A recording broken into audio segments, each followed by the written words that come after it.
Hello everyone, and welcome back to the Fluctus Channel. The U.S. Navy's amphibious transport dock ships, known as LPDs, are built to move marines, vehicles, supplies, landing craft, and aircraft from sea to shore. A San Antonio-class LPD is not an aircraft carrier, yet it carries a flight deck, hangar spaces, a well deck, medical rooms, command spaces, troop berthing, and cargo areas inside one large amphibious platform.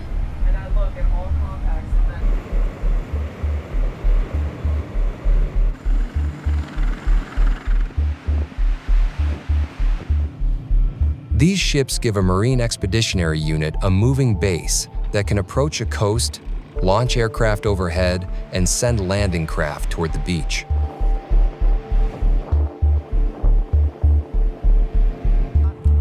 When USS Anchorage departs San Diego for deployment, the process begins with lines being singled up, tugboats standing by, and sailors watching every distance from the pier.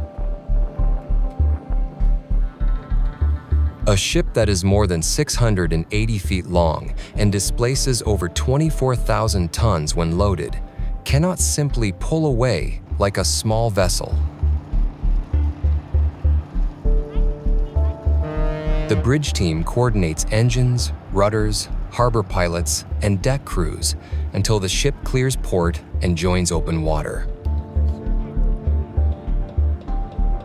At sea, LPDs steam with amphibious ready groups such as Macon Island, ARG, and the 15th MEU, carrying the equipment, people, and routines needed for long expeditionary operations, with Marines ready below decks for missions ashore at sea.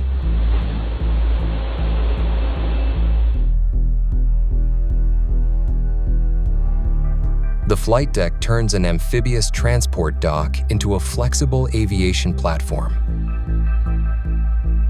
Sailors wearing colored jerseys move across the non-skid surface, each color marking a different job, from aircraft handling and fueling to safety, maintenance, and crash response.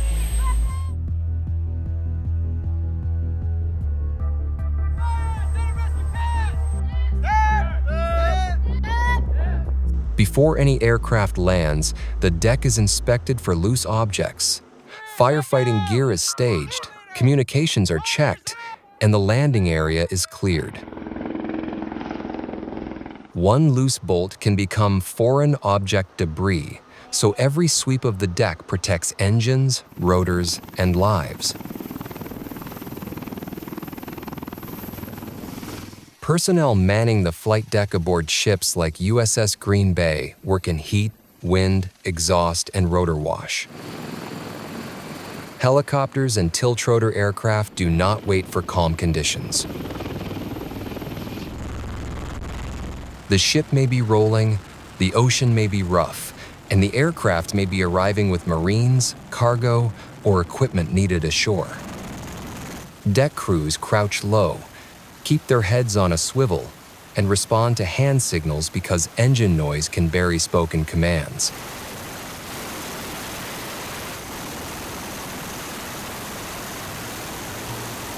When CH-53 helicopters land aboard an LPD, the size of the aircraft changes the entire scene. The CH-53E Super Stallion is one of the Marine Corps' heaviest helicopters, with a rotor diameter of roughly 79 feet and the ability to lift heavy external loads.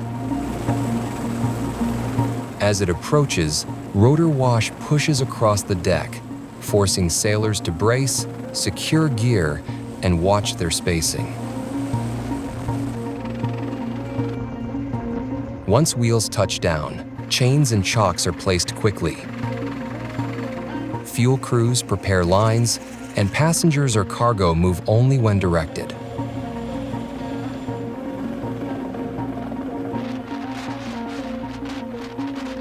The LPD's value is not limited to helicopters.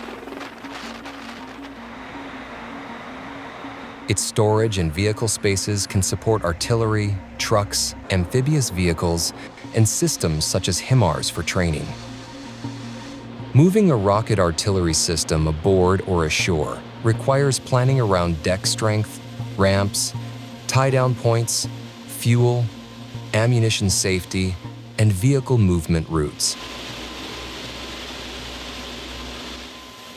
Every piece of equipment must be positioned so the ship remains balanced and ready to launch missions.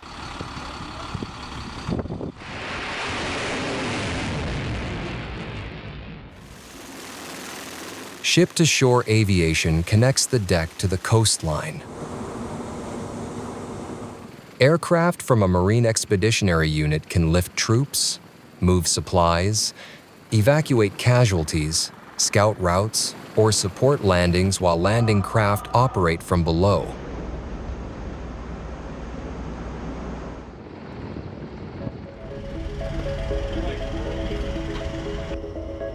A helicopter may depart with Marines, fly toward an objective, return for fuel, and launch again while the ship continues sailing. That cycle turns the LPD into a sea base, keeping Marines supplied without depending immediately on a permanent port.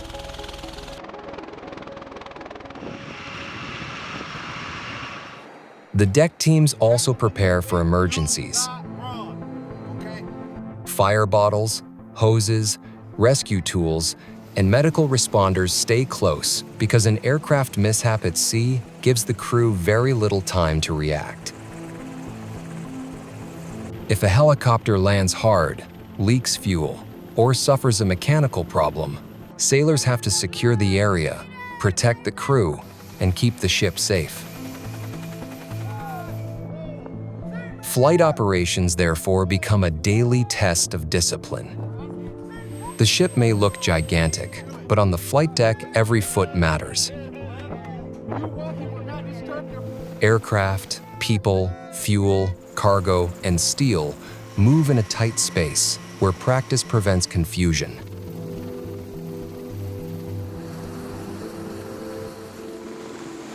From launch to recovery, the LPD's aviation routine proves that amphibious ships are not passive transports. They are active working platforms that push power, supplies, and Marines.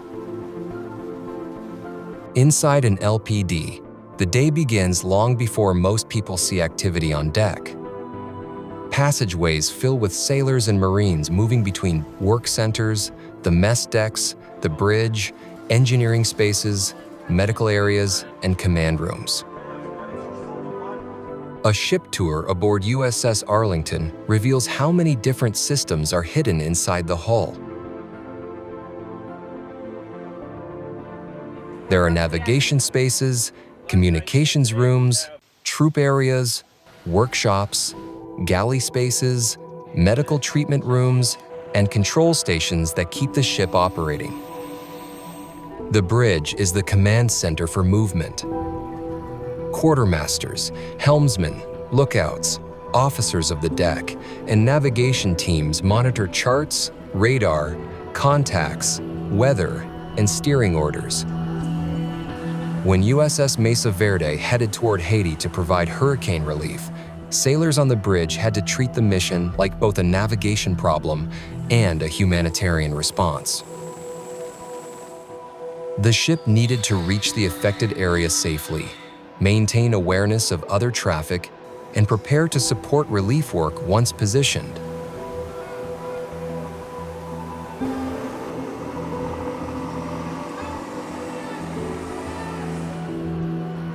Below the bridge, engineering teams keep power and propulsion alive. They monitor generators, pumps, fuel systems, ventilation, cooling, water production, and damage control equipment. An LPD has to support hundreds of sailors and embarked Marines, so electricity, water, air conditioning, food service, communications, and sewage systems all become mission critical. If one system fails, the effect can spread quickly through the ship. The well deck is one of the most important spaces aboard. It is a large, floodable compartment at the stern where landing craft and amphibious vehicles can launch and recover. To begin operations, the ship adjusts ballast, the stern gate opens, and seawater enters the well deck until the craft can float.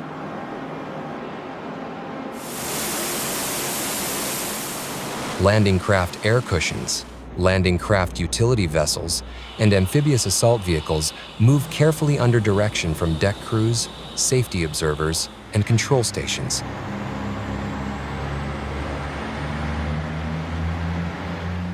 During exercises like Dawn Blitz, well deck operations become the link between ship and shore.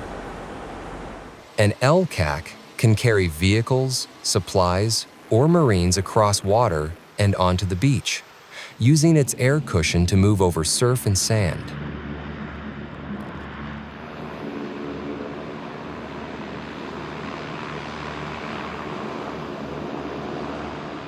Amphibious vehicles can splash out, form up, and head toward land.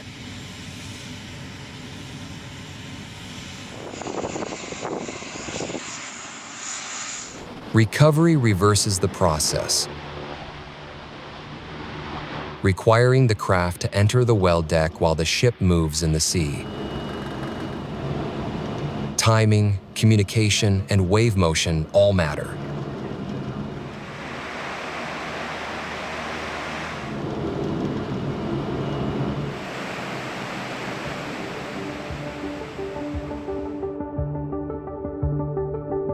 White smoke, white smoke, white smoke, white smoke, reporting compartment 4, TAC 18, TAC 0, TAC Quebec. Inside, the crew also trains for damage control. Firefighting, flooding, toxic gas response, and casualty evacuation are practiced because the ship cannot call a city fire department at sea. Every sailor learns basic survival duties, while specialized teams prepare hoses, breathing gear, shoring, repair tools, and medical response. That discipline is what allows the LPD to keep operating after mechanical problems, rough weather, or combat damage. A day inside the ship therefore connects quiet watch-standing with heavy amphibious movement. Daily life aboard an amphibious transport dock is not only about aircraft, vehicles, and watch rotations. A ship carrying sailors and Marines for months must also feed them, clean them, entertain them, and give them enough routine to stay focused. The galley becomes one of the most important places on board because hunger affects morale as much as it affects energy. Feeding the crew begins with inventory. Culinary specialists and supply sailors track pallets, frozen goods, dry stores, drinks, vegetables, and cleaning supplies. Food has to be loaded before deployment, stored safely, rotated by date, and prepared on schedule. A single meal may require large trays, steam lines, ovens, mixers, knives, and serving lines moving. When supper is served, hundreds of people may pass through the mess decks in waves, eating quickly before returning to watch, maintenance, or training.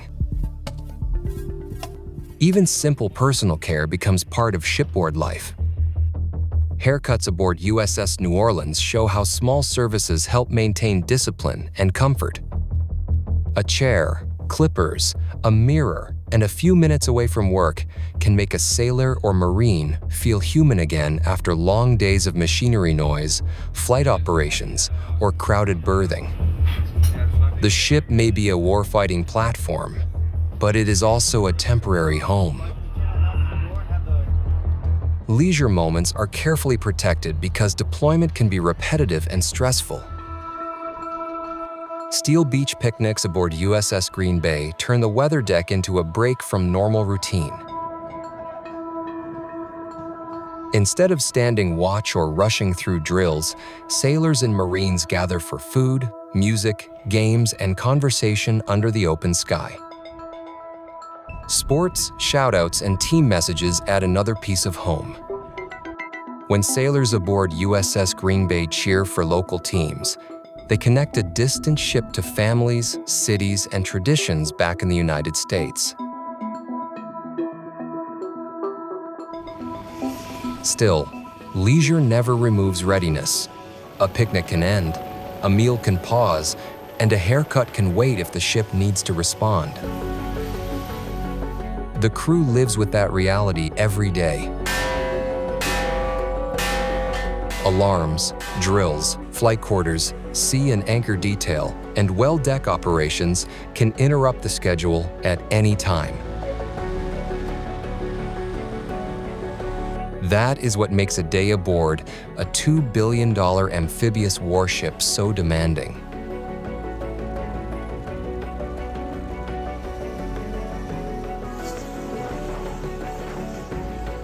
That's the end of this video. I hope you enjoyed it. Make sure to subscribe to this channel so you don't miss any of our new content. See you next time.